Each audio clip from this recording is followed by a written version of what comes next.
Hey teachers, happy Monday. I'm out here on this beautiful, fake spring day.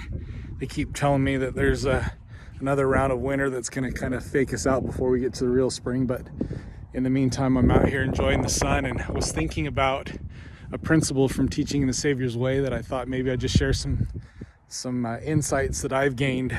I don't know if you've ever had the experience of walking into a classroom and having those I don't know if they're just these dead teenage eyes kind of staring back at you, this almost like it's a dare. I dare you to teach me today.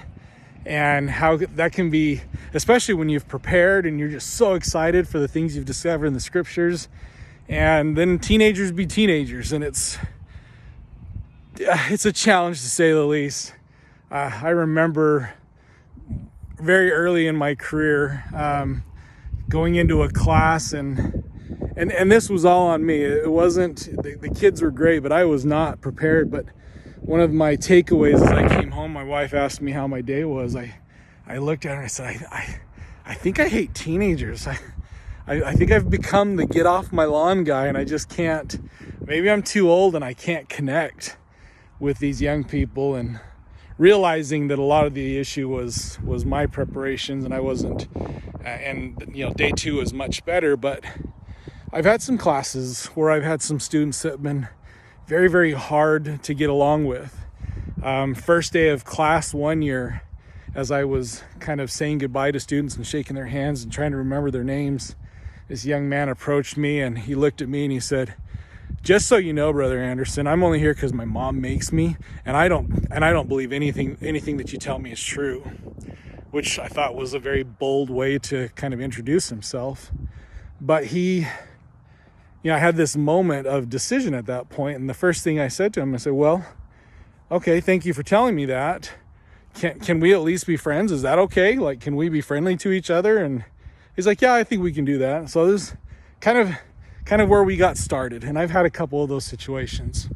So the topic that I'm going to spend a couple weeks with you on is under the topic of love those that you teach. And today I just thought maybe one thing that I'd invite you to do is go back into the Words of Living Prophets and study up on what they say the Lord has revealed to them about who these young people are.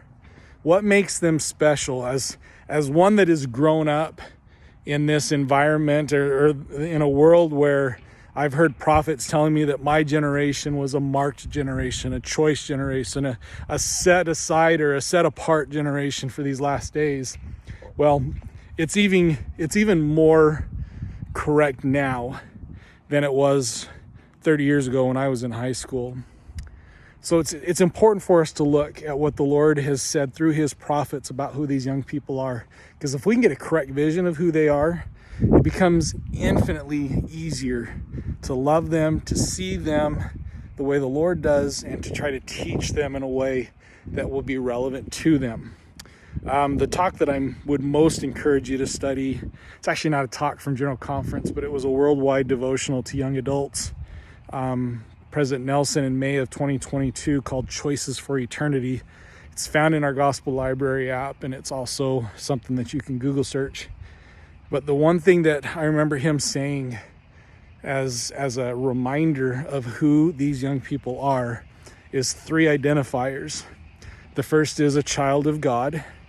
I just love the fact that the new young men's and young women's themes belong with that choice and critically important identifier of children of God. The second is that they are children of the covenant. And as we get a little bit into more of the Isaiah chapters of the Book of Mormon, we're going to learn much, much more about how seriously God considers the covenant relationship.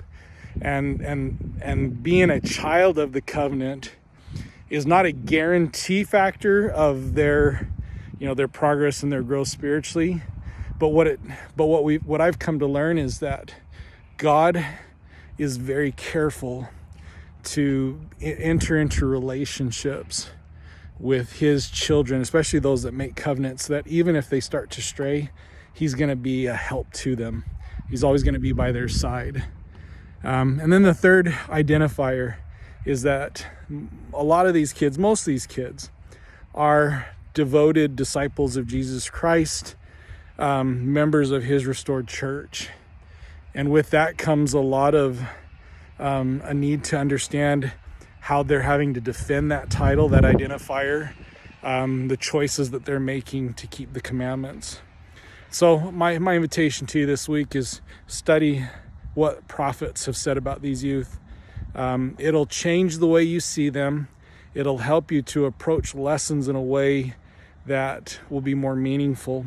It'll also soften your heart if you've got some of those situations where students are difficult. Maybe they've just come straight out and just said they don't believe, but you can see them for who they truly are. Lord bless you for your efforts. We love you and appreciate you. Please reach out and let me know if there's anything that you need. Have a great day. Bye.